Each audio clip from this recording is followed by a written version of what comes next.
Poczucie przebodźcowania oraz zmęczenia emocjonalnego, intelektualnego, ale i także fizycznego. To jest coś, co bardzo często towarzyszy osobom wrażliwszym i dzieje się tak oczywiście po części z tej natury wrażliwej, ale i także z pewnej pułapki, w którą można bardzo łatwo się złapać, mianowicie z pułapki dostępności.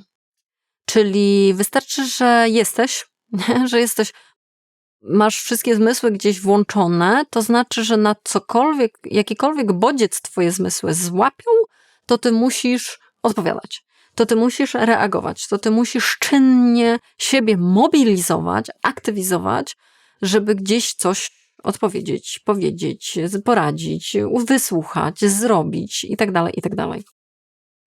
No to jest dostępność 24/7. Czy na pewno to jest coś, co ty po pierwsze chcesz, żeby istniało w twoim życiu i czy to ci służy?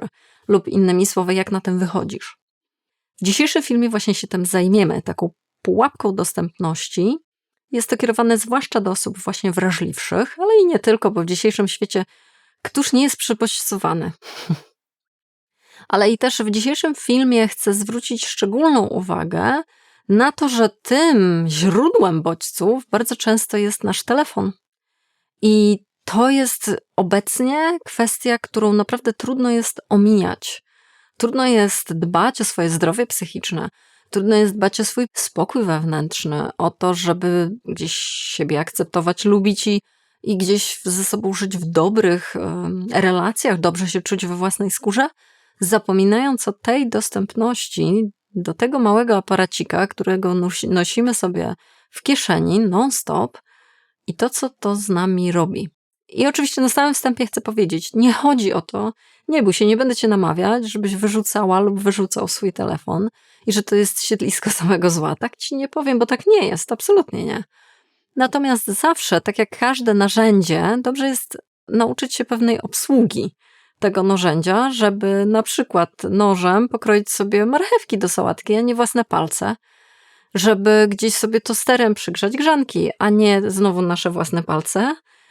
I to jest po prostu zdroworozsądkowe podejście do czegoś, co jest bardzo pożyteczne i co jest bardzo pomocne, ale z małym ale. Jeżeli obserwujesz w sobie bardzo częste, wręcz brzęczenie w głowie swoich własnych myśli, zabija ci to spokój wewnętrzny i to wyciszenie się upragnione po prostu nie przychodzi, to zwracajmy uwagę na wiele różnych aspektów. Na tym kanale bardzo często mówiłam o różnych aspektach. Podepnę ci te filmy pod tym, gdzie to byłoby kompatybilne, żeby to sobie jakby przedłużyć ten temat i obejrzeć te inne aspekty. Ale w dzisiejszym filmie właśnie powiemy sobie o dostępności, jeżeli chodzi o twój telefon. Zanim przejdziemy do tych punktów, które chcę ci przekazać, wielkie dzięki za to, że tu jesteś, za to, że się udzielasz, za to, że zostawiasz komentarze, w których bardzo często możemy przeczytać różne doświadczenia, historie, rady, patenty na trudności życiowe i psychologiczne, co jest po prostu bardzo, bardzo pomocne. Jest konstruktywne. Ten dział komentarzy jest niesłychanie fantastyczny, zrzeszający ludzi, którzy chcą sobie pomóc, dzielą się swoimi doświadczeniami, co jest super cenne. Wielkie dzięki za to.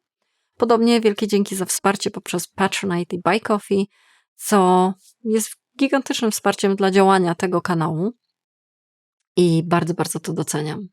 I cóż, przechodzimy do naszego tematu.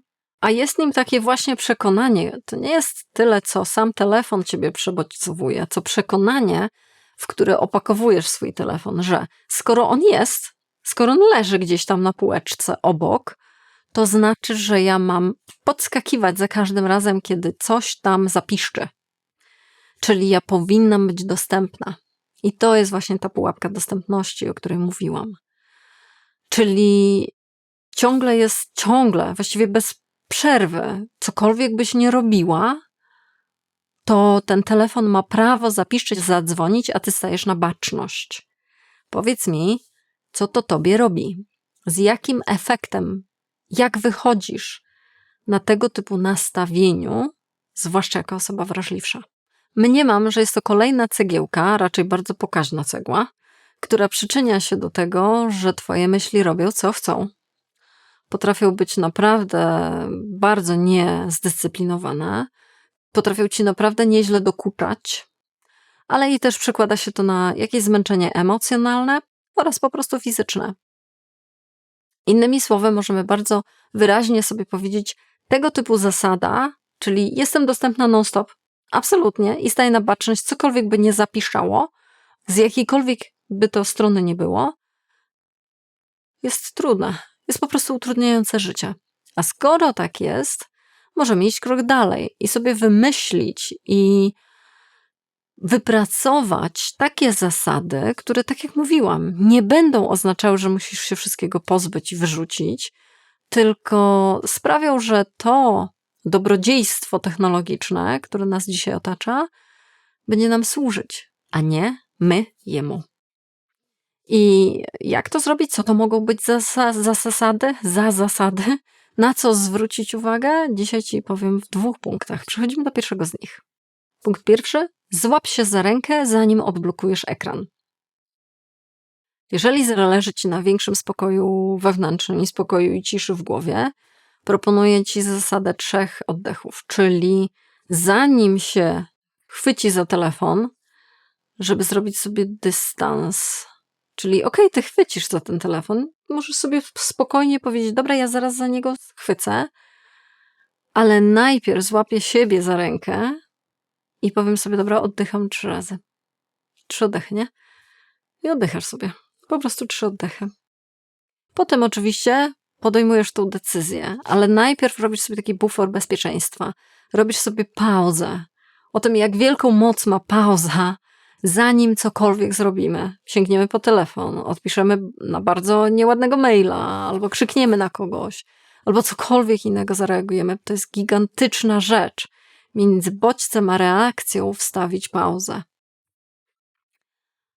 No i tak też robimy w życiu, w relacji z naszym telefonem. Czyli łapiemy siebie za rękę, zanim złapiemy za telefon. Co to oznacza? Że najczęściej pytamy siebie, po co? Po co ja sięgam po ten telefon? Właściwie czego ja chcę?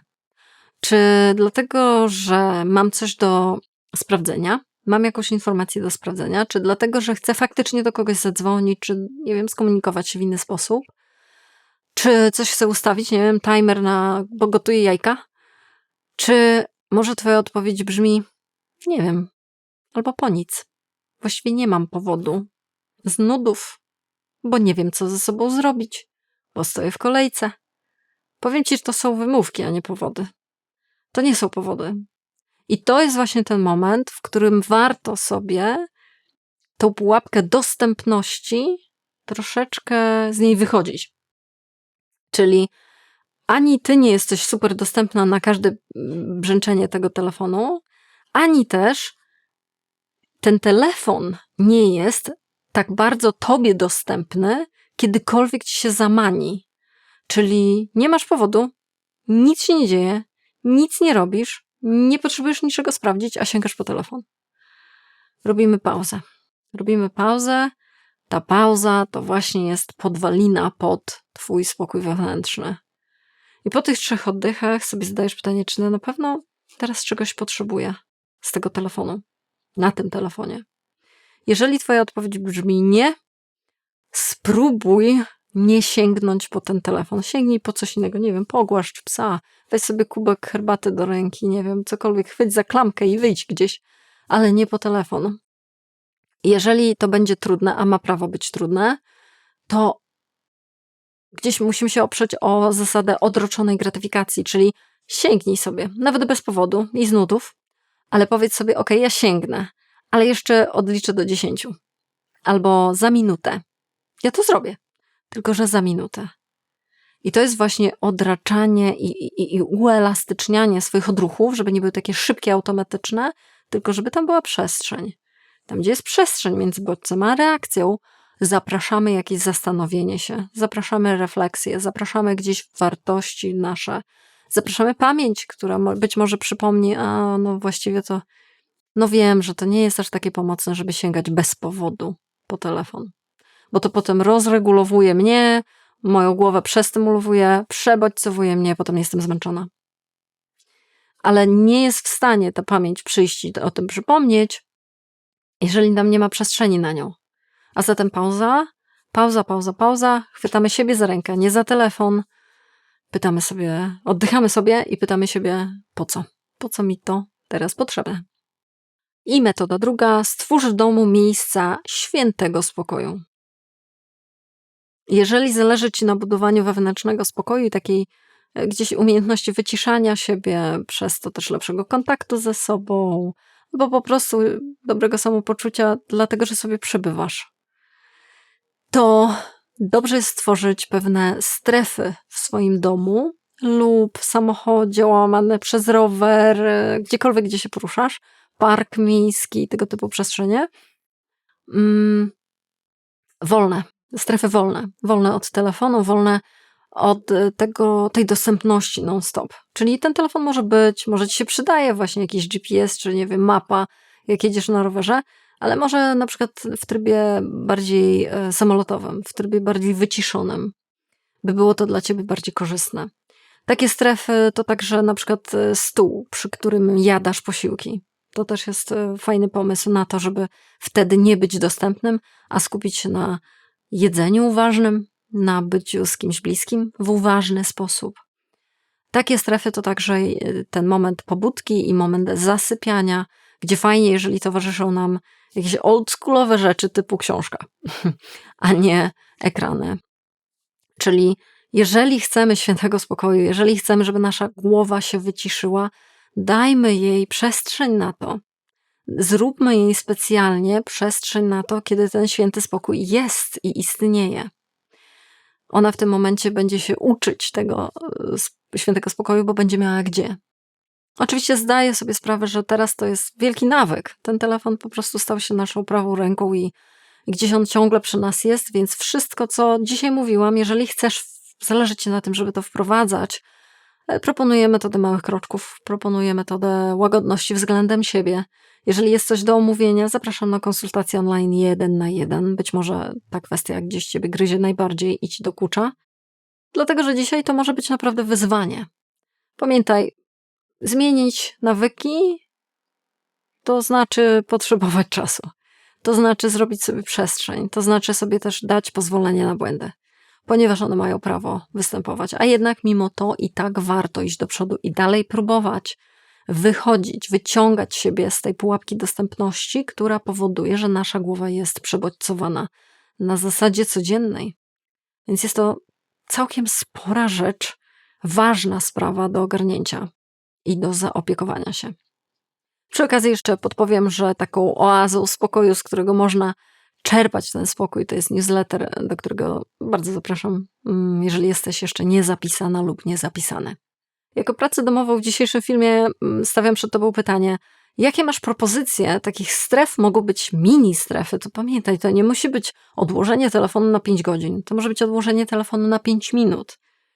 Ale jakie propozycje takich stref świętego spokoju masz do dodania od siebie, dlatego że może coś fajnie funkcjonuje w twoim życiu, może coś o czymś myślisz, żeby to wprowadzić. Podziel się w komentarzu. Każde zestawienie już gdzieś daje twojej głowie znak, że okej, to było już opisane, to już gdzieś zostawiłam, to już się prawie dzieje. Więc to może być zachętą i motywacją, a przy okazji dzielisz się tą wiedzą z wszystkimi czytającymi komentarze i ze mną. Jest to bardzo cenne. A zatem czekam na twój komentarz, to także jest wsparcie tego, co robię, podobnie jak i pobyt tutaj przy końcu filmu, bardzo wspierająca sprawa. Podobnie jak pobyt na Patronite Buy Coffee. Wielkie dzięki, bardzo doceniam wszystkich obecnych. I cóż, widzimy się następnym razem. Do zobaczenia.